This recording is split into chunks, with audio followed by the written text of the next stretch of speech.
네, 안녕하십니까? 차승모 목사입니다. 오늘 이 시간은 성경 연구반 두 번째 강의입니다. 오늘 주제는요, 성경 난절을 해석하는 통독의 힘, 통독과 관련된 이야기를 좀 해보려고 합니다. 성경 말씀을 읽다 보면은 이해가 잘 안 되는 부분들이 참 많지요.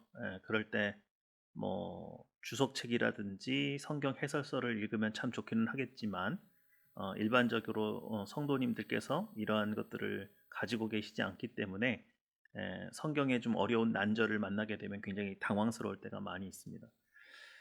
그런데요, 이런 성경 난절을 만났을 때 그냥 믿음으로 손을 얹고 하나님, 제가 이거 잘 이해를 못하겠습니다. 언제 꼭 좀 가르쳐 주십시오.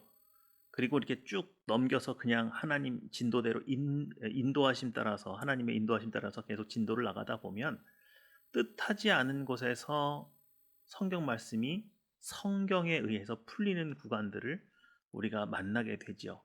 그런데 여러분, 이것은 성경을 통독할 때만 이루어지는 일들입니다. 내가 마태복음이면 마태복음, 요한복음이면 요한복음 이렇게 쪽을 나눠서 보고 싶은 것만 이렇게 읽다 보면은 이런 성경 난절을 해석하기가 굉장히 어렵습니다. 그런데 창세기부터 계시록까지 이렇게 통독을 하는 습관을 들이다 보면 성경이 성경을 원래 해석하는 원리가 있죠. 그래서 자연스럽게 그 난제들을 이렇게 해결해 가는 것들을 경험하게 됩니다.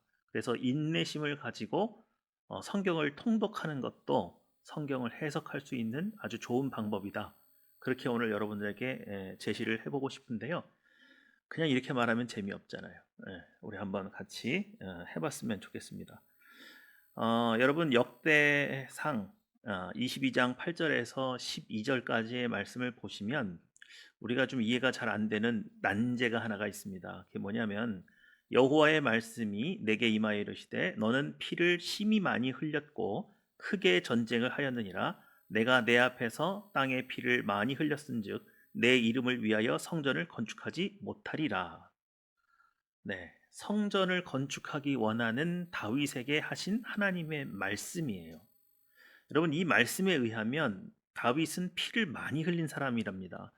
물론 전쟁을 많이 치렀죠. 사방의 적들이 많이 이스라엘을 공격했기 때문에 다윗은 앞장서서 나와서 싸우는 용맹한 용사이자 왕이었기 때문에 당연히 피를 많이 흘렸겠죠. 그런데 피를 많이 흘렸기 때문에 내 이름을 위해서 성전을 건축할 수가 없대요. 이거 굉장히 곤란하지 않습니까? 마치 군인이라고 하는 직업을 무슨 백정 취급하는 것은 아닌가? 이렇게 오해를 살 만큼 저희 집도 군인 가족이거든요. 저희 아버지부터 저희 형님, 저도 저희 아버지는 상사로 입편하셨고 저희 형은 대위로 군대를 제대했고 저는 병장으로 군대를 제대를 했는데요. 군인 가족의 입장에서 이런 말씀 들으면 굉장히 어렵습니다. 군인이 천직인가? 군인은 성전을 지으면 안 되나? 이런 의미로 해석이 돼서 굉장히 상처를 받을 수도 있겠죠. 이게 어렵습니다. 이 말씀 자체가 정확하게 무엇을 의미하는 건지 잘 모르겠어요. 그리고 전쟁 중에 적을 치는 것은 당연한 것이고 그렇게 해서 적들의 피를 흘리는 것은 원수를 섬멸하는 것인데 그것도 하지 말라고 하니 그럼 그건 하지 말아야 되는 일인가? 이거 굉장히 좀 어렵게 되죠. 그럼 적이 들어왔을 때 그냥 공격당해야 되나? 여러 가지 생각들을 하게 되는 구절입니다. 그래서 원래 이 본문의 의미가 굉장히 드러나지 않죠. 그런데 통독을 하다 보시면은 이 대목이 어디서 생각이 나요. 그게 뭐냐면 열왕기상입니다. 열왕기상 5장 1절에서 6절입니다. 열왕기상 5장에 가시면 이제 솔로몬이 기름 부음을 받고 다윗을 이어서 이제 왕이 되는 장면이 나오죠. 그런데 솔로몬이 이제 왕위에 오르자마자 성전을 지으려고 하는 거예요. 그러면서 솔로몬이 두로 왕 히람에게, 그러니까 히람은 아버지 다윗과 친구였습니다. 근데 그 히람의 벌목꾼들이 나무를 잘 벌목을 하거든요. 그러니까 굉장히 많은 나무가 필요한데 솔로몬이 이 히람에게 사람을 보내어서 그 나무들을 좀 이렇게 그 뭐야 공사에 필요한 나무를 얻기 위해서 하는 대화입니다. 대화 중에 열왕기상 5장 3절 말씀이죠. 이렇게 되어 있습니다. 당신도 알거니와 내 아버지 다윗이 사방의 전쟁으로 말미암아 그의 하나님 여호와의 이름을 위하여 성전을 건축하지 못하고 여호와께서 그 원수들을 그의 발바닥 밑에 두시기를 기다렸나이다. 이제 내 하나님 여호와께서 내게 사방에 태평을 주심에 원수도 없고 재앙도 없도다. 이렇게 돼 있습니다. 이게 무슨 말입니까? 내 아버지 다윗은 성전을 짓고는 싶었는데 여전히 사방의 원수들이 이스라엘을 호시탐탐 노리고 있기 때문에 하나님께서 그걸 허락하지 않으셨다는 거예요.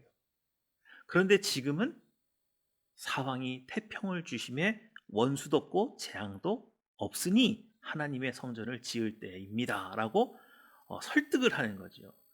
여러분, 우리가 역대상 22장 8절에서 12절 말씀을 읽다 보면은 여기에 하나님께서 성전을 짓겠다는 다윗을 말리면서 너에게 아들이 있을 건데 그 아들이 성전을 건축할 거다. 그래서 그 아들의 이름을 솔로몬이라고 해라. 샬롬. 그죠?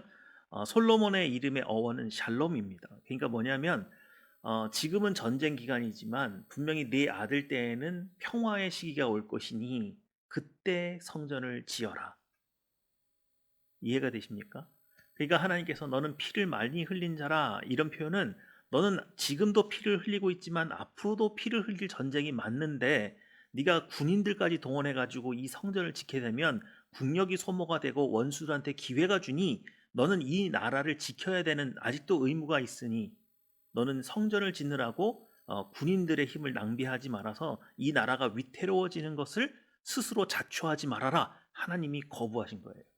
그러니까 군인이기 때문에가 아니라 여전히 군인으로서 활동을 해야 되는 전쟁의 시기이기 때문에 안 된다는 말씀이었던 거죠.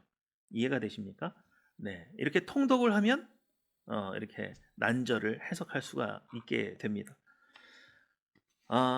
신약으로 한번 가볼까요? 한 가지 더 예를 들어봤으면 좋겠습니다. 마태복음 19장 17절에서 30절, 그리고 마가복음 10장 17절에서 31절, 그리고 누가복음 18장 18절에서 30절에는 어떤 부자 청년이 또 관리인 사람이 예수님을 찾아와서 내가 무엇을 하여야 영생을 얻을 수 있겠습니까? 라고 묻는 장면이 나와요. 그때 예수님께서 오히려 반문하시죠. 네가 계명을 안 하니 그러면서 10계명 중에 1계명부터 4계명까지는 하나님과 나 사이의 계명이지만 5계명부터 10계명까지는 인간 사이의 계명이잖아요. 그래서 바로 이 6개의 계명을 말하시는 장면이 나옵니다. 그런데요. 마태복음에는요. 마태복음 19장 17절에서 18절 사이에 이 계명을 언급하고 있는데 5개밖에 안 나와요. 그리고 뭐가 빠져 있느냐? 내 이웃의 집을 탐하지 말라가 빠져 있고 오히려 내 이웃을 내 자신과 같이 사랑하라라고 하신 10계명에 대한 신약적 해석이 첨가가 되어 있습니다. 마가복음에는 6개가 기록되어 있고요. 누가복음에도 5개가 기록이 되어 있는데 내 이웃의 집을 탐내지 말라가 여전히 빠져 있습니다. 그렇다면 성경 무호서를 믿는 우리들 입장에서는 굉장히 황당할 수밖에 없어요. 분명히 이웃 간의 사랑에 대한 것을 언급하셨으면 6개가 다 기록이 되어 있어야 되는데 마태복음에는 5개만 기록되어 있고 10계명도 아닌 내 이웃을 내 몸같이 사랑하라가 첨가되어 있고 마가복음엔 6개인데 누가복음에 또 5개입니다. 그러면 마태와 누가가 한 개씩을 빼먹었다는 얘기인데 이스라엘 백성이라면 어려서부터 우리 구구단 외우듯이 달달달달 외우고 다녔을 것이 당연한데 이런 사소한 것이 빠져 있다? 그럼 또 성경의 무호설에 또 이게 오류가 생기잖아요. 이거 어떡하죠? 어떻게 왜 빠졌을까요, 이게? 누가는 이방인이었기 때문에 착각했습니까? 근데 마태는 왜 그랬죠? 어, 굉장히 이거 어려운 문제가 되죠. 그런데 여러분, 성경을 그대로 쭉 읽다가 보시면 로마서에 이것에 대한 해답이 나와요. 로마서 13장 9절입니다. 로마서 13장 9절에 이렇게 되어 있습니다. 간음하지 말라, 살인하지 말라, 도둑질하지 말라, 탐내지 말라 한 것과 그 외에 다른 계명이 있을지라도 내 이웃을 내 자신과 같이 사랑하라 하신 말씀 가운데 다 들었느니라.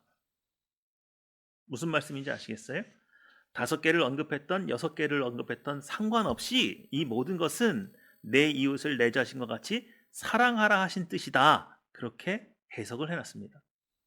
아마도 마태는 이것을 분명히 알았기 때문에 6개 계명 중에 하나를 빼놓고 내 이웃을 내 자신과 같이 사랑하를 첨가시켜 놨는지도 모르겠죠. 그러니까 로마서와 마태복음은 일치하는 부분이 분명히 있고, 비록 6개가 아니라 5개를 써놔도 상관이 없이 사랑하라 하신 말씀에 다 들어있다라고 성경이 재해석을 해주고 있죠. 그러니까 마태, 마가, 누가복음에 있는 오류들 같이 보이는 이 현상을 로마서에 가니까 다 해결이 되는 거예요.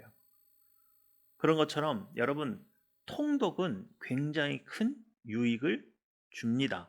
그러니까 지금까지 성경책을 창세기부터 계시록까지 잘 한 번도 읽어보지 못하신 분들이라면 이 코로나19로 우리 사회적 거리두기 하고 있잖아요. 그러니까 여러분, 하나님과 오히려 이 시간에 가까워지는 계기로 삼으시고 한번 독한 마음 먹으시고 창세기부터 계시록까지 한번 읽는 것을 도전해 보시는 것은 어떨까요? 이것이 바로 통독의 힘입니다.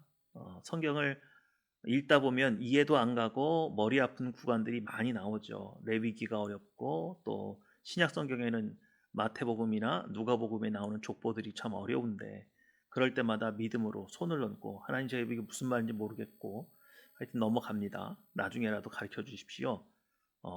하나님을 아는 거는요, 굉장히 서두른다고 되는 일이 아닌 것 같아요. 성경을 이렇게 인내하심을 가지고 읽다 보면 하나님을 만나는 것에 좀 더 익숙해지고, 하나님을 만나는 것의 필수 조건인 인내심을 기르게 되어서 더 많은 부분들을 이해할 수 있게 되는 과정인 것 같습니다.